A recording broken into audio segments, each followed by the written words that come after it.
So this is a great day for the parish. I've invited some folks to speak today. Tony Hofstede will speak, and members of the Hofstede family will join him in just a few minutes. Also, Tom Johnson will speak about Albert's work in the city of Minneapolis. Ralph Strangis, who collaborated with Albert for many years as parish trustee, will say a few words, and I'll share a few remarks as well. And then finally, Archbishop Hebda will formally dedicate this hall in memory and in honor of Albert Hofstede. You can see the sign, which we completed this week, and there's a little plaque that shows all that Albert did in his life of service. But we're people of faith and people of joy. How about if we begin with a song of thanksgiving to Almighty God and being thankful for the life and gifts of Albert Hofstede. Who from our mother's arms has blessed us on our way with countless gifts of love, and still is ours today. The Son and Spirit blessed, who reigns in highest heaven, and shall be evermore. I wanted to introduce Al's family. My wife Diane, Emily, Al's daughter, Mike, her husband, that's Croy, her son, and Iris. So they all thank you as well. 40 plus years ago, Al's mentor, Father Moss, offered Al an opportunity to serve and to work to make this one of the special places as his trustee. Al said yes. Father Dan continued that request and tradition. Today, Father Dan and the parishioners of this parish have now named this hall after Al. Our family thanks you for this special designation. Our family's hope is that this will serve as a symbol of Al's humble, thoughtful, loyal, and calm leadership. Al incorporated his strong Catholic beliefs as a person who didn't just read the good book, but lived it. He was a visionary, and he was a non-judgmental collaborator, a person who got things done without fanfare, but with enthusiasm. Our family hope is that this Hofstede Hall will be a model for Al's public leadership, his Christian values and courage to serve particularly those in need. Finally, I would like to share a passage my wife Diane shared with me that Bishop Hebda wrote in the Catholic Spirit. This week, may we fervently pray, moreover, that our hearts, filled with the Holy Spirit, might be responsive to whatever vocational path His Holiness our God has lovingly chosen for us. Trusting this, our daily yes can bring renewed life to this local church. El did say the daily yes, and he brought renewed life to this special church. Thank you.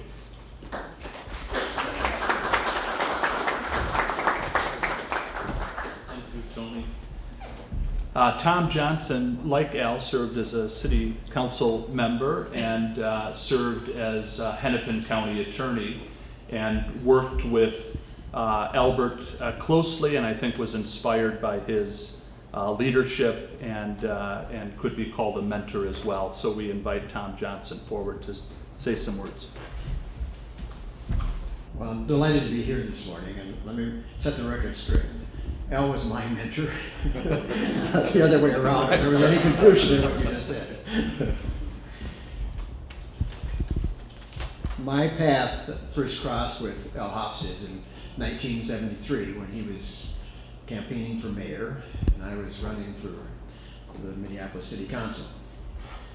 Al's campaign was successful, and he defeated a two-term incumbent, and at the age of 34 became Minneapolis's first Catholic mayor and its youngest mayor ever.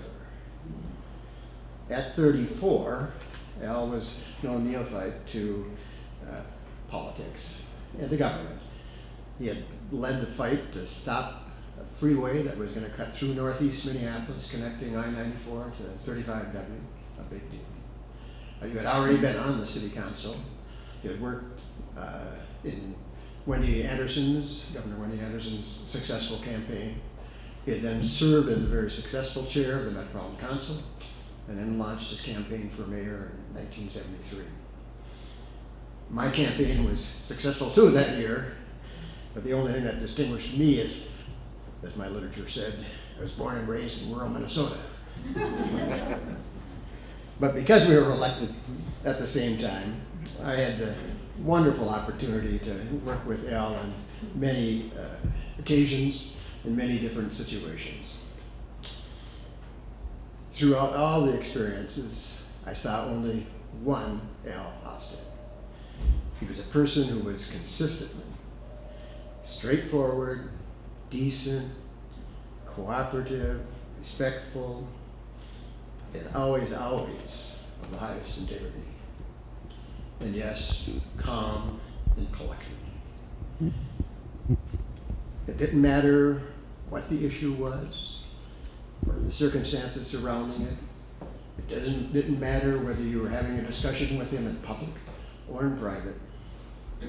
There was only one Al Hofstede, only one set of values.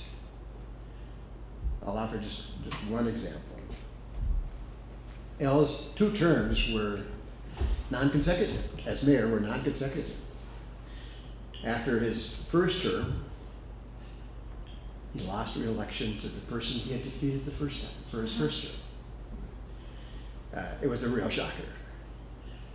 Al was very popular, so popular that people took the election outcome as a given. Too many people stayed home, and he lost. He was very gracious in his defeat publicly. Shortly after the election, I remember meeting him. I went down to his office and sat with him and said, "Oh, Al, how are you doing? What's next?" Thinking that in that moment, I would see some anger, some resentfulness. But that wasn't Al Hofstede. He was still as positive, still as forward-looking as he was as mayor, as though he had won. And he knew that he hadn't won, of course. But it was a conversation that was absolutely lacking in any blame and any resentfulness about what had just happened, even though everyone knew he should have won. It wasn't until years later, actually, that I realized how much that character of his was formed by his faith. For the record, I just want to say that Al's 2 terms were marked by lots of achievements. It was during that time that the revitalization of the downtown really took hold. A lot of buildings had been cleared out, torn down, but very little was happening in terms of coming back up. And they started during his 2 terms as mayor, particularly his first term. His first term was marked by a very expansive and, at its time, model housing program, one that included a urban homesteader program and availability of $1 houses, which was a huge deal for the city of Minneapolis in terms of communicating that we're going to save the city, because it was at a time when things didn't look as bright as they might now. And it was a time when, importantly for Our Lady of Lourdes, things really began to happen along the Central Riverfront. So, as an ardent supporter, fan, admirer, mentee of Al's, it is a real delight. In fact, delights me to no end to have this room dedicated as Hofstede Hall. To have his name and his spirit always amongst us, I think can only mean that good and decent things will happen here, and important ones too. And that the memory of a good and decent man, one who cared so much for his city and for Our Lady of Lourdes, will live on. Thank you.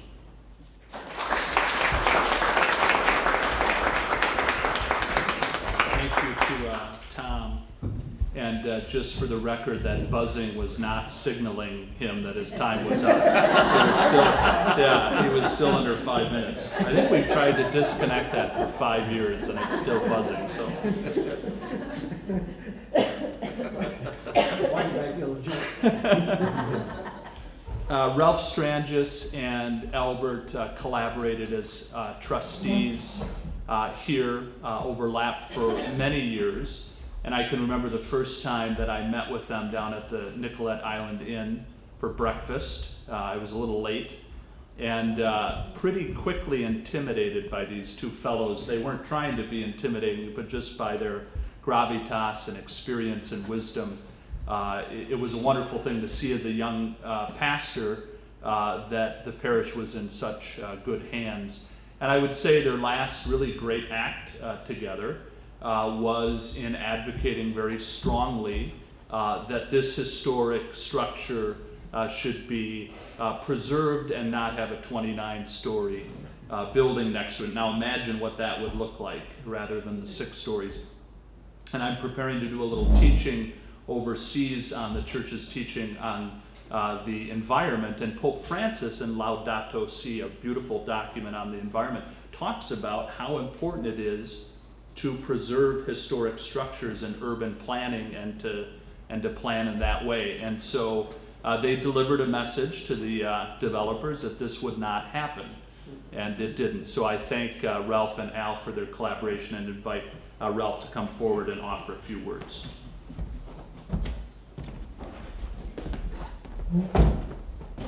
Thanks, Father. I wonder whether the 5-minute rule can be applied to homilies.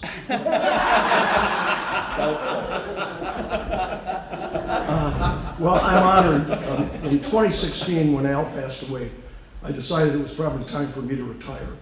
And I had been a trustee for approaching 10 years. I thought, boy, that's service. But Al had been a trustee for 46 years, 5 times as long. He was the historian, he was the protector, and he was the counselor and advisor for this church. He was the historian. He goes back to Father Moss, Father Ward, Father Fraley, and now Father Dan.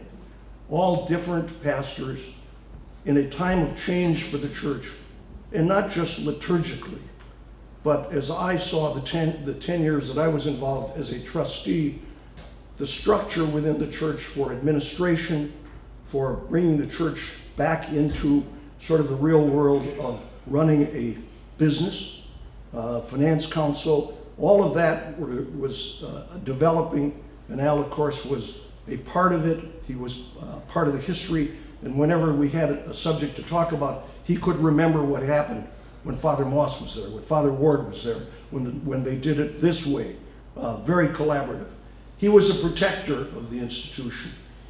He prevented in several ways this church from going out of business. One was, as Tom mentioned, the freeway situation, when he and others in the city council would not allow that to happen.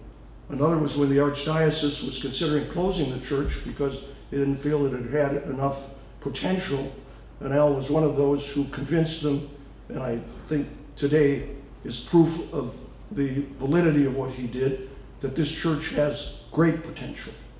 But for his involvement in those matters, I'm not sure that we would have Our Lady of Lourdes. He also protected this church and this specific area when River Place was built by making sure that we had testing sensors in the building so that as the vibration occurred, we could determine what was happening and make the River Place people responsible for correcting it, and also for providing some financial recompense including the parking that we now are able to offer our parishioners in the lot next door. All of that was because he was so proactive and so well regarded and had the position that he had that he could cause those things to occur. So he was, and then of course the Nye situation. Al and I talked about it a lot, and he said, "It ain't going to happen. It ain't going to happen. They're not going to get 29 stories." And we discussed it with several people who had some influence in the process, and Al's role as involvement in the city government before was very helpful in allowing us to have those discussions. And by the way, it wasn't politics because of us, it was politics because it was the right thing to do. And that was sort of the touchstone of everything Al did, was it was the right thing to do. He was a counselor and advisor.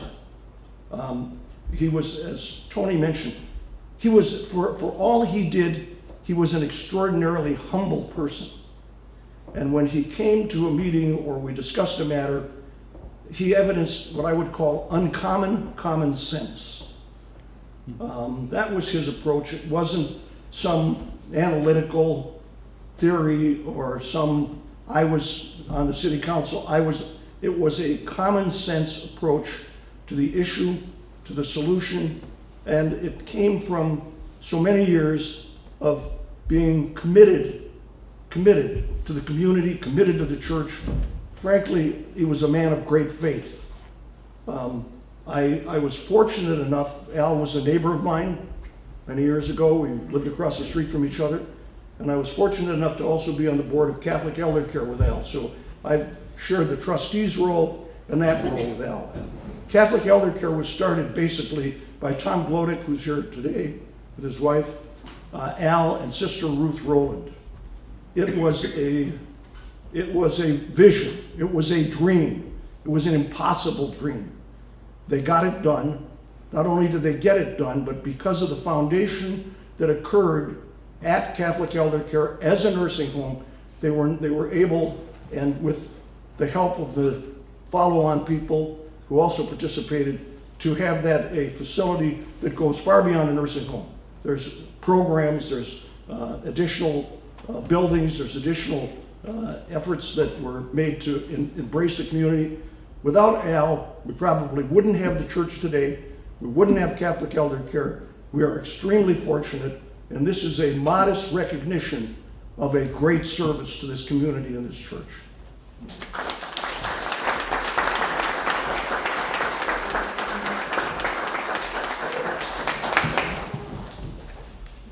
So just a few words from my perspective as a pastor before Archbishop formally dedicates the hall. Thank you to Tony, to Tom, and to Ralph for their beautiful words. As a pastor, what I would say, the first thing that comes to mind and what I said at Albert's funeral is that he was a man, to use Ralph's phrase, uncommon, a man of uncommon spiritual depth. We shared some wonderful conversations, and you could see that he was a man of prayer, he was a man of deep faith and of depth.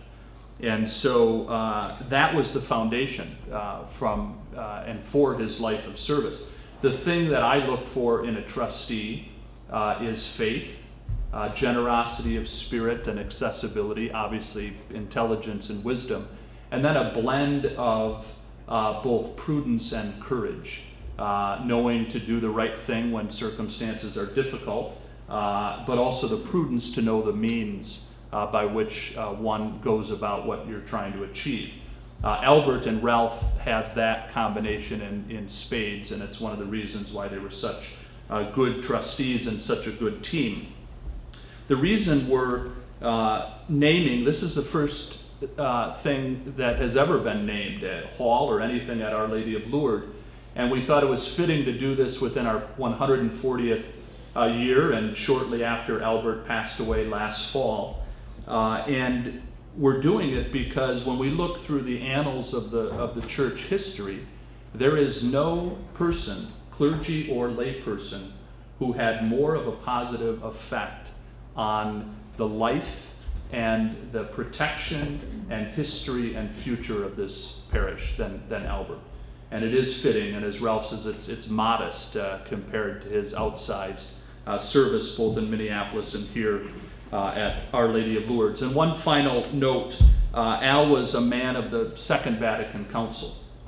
So the second part of the vision of the Second Vatican Council, which took place before I was around, and I noted that I'm 46, he served, I think started the year before I was born. So in any event, a long service. The second part of the vision of the Second Vatican Council, so I've read, was the emphasis on the gifts of the laity and how important that is, that it would no longer just be, clergy in terms of all decisions and governance, and there were a number of things, and that flowed from before the council and really flourished and flowered. And that was Albert, the fact that he, at a young age, would go to the Archbishop and say, do not close this church. It was the recommendation of the Marist fathers to close the church, who had served here and still serve at St. Louis, King of France, the other French church.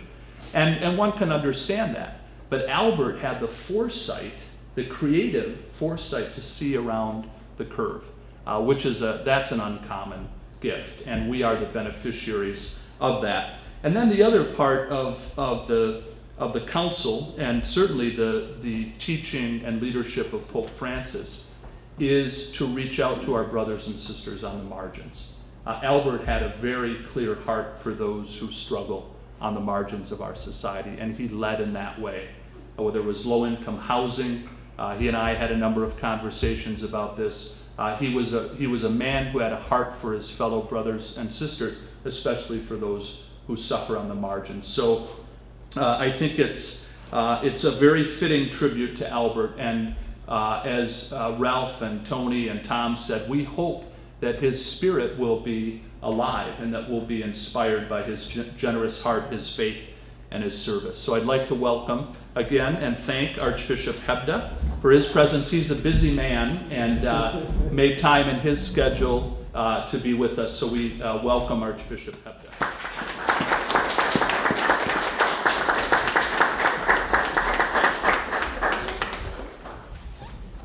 My task this morning is very easy, but before we proceed to the formal dedication, just to say how inspiring it is to have heard about Al and his contribution. And as I was listening to those three beautiful reflections, I too was thinking about the Second Vatican Council and got very nervous then when Father Griffith started speaking about it, right? But there was one other point too, is that in the council it speaks of the laity as being the leaven in society. So it's one thing what Al did certainly for this parish and his contribution to the church. And I think what Father Dan said about his attention to the needs of those on the margins was beautiful. But just listening to the way in which you speak of him, it really demonstrates that Al understood that he was being called to be the leaven in society. So whether it be to have the type of person that was constant in his virtue, whether it was that man who had the same values in his family as he did when he was mayor, whether it be in just the way that he lived out his everyday life. We're blessed to have examples like that of what it is that we're able to do, and especially those of you in the laity are able to do in society when we allow our faith to have some impact on the way in which we live and make choices. So now for the formal dedication. Today is an occasion to express our gratitude to Almighty God for the life, faith, and gifts of Albert J. Hofstede. Our Lady of Lourdes has chosen to formally dedicate this parish hall in honor and in memory of Albert. As you know, Albert was the first Catholic mayor of Minneapolis and served as both a city council member and as chair of the Metropolitan Council. Here at Lourdes, Albert served as parish trustee for more than 45 years and was instrumental in keeping the parish open in the late 1960s. Through God's grace, the foresight of Albert has been confirmed. I am hopeful that this honor will keep Albert's memory alive in the parish and will inspire other lay leaders to serve this parish and the surrounding community with generosity and with distinction.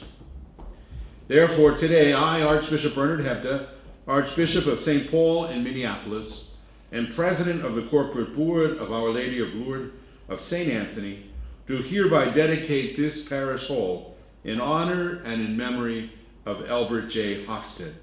May it be known now and in the years to come as Albert J. Hofstede Hall. Thank you.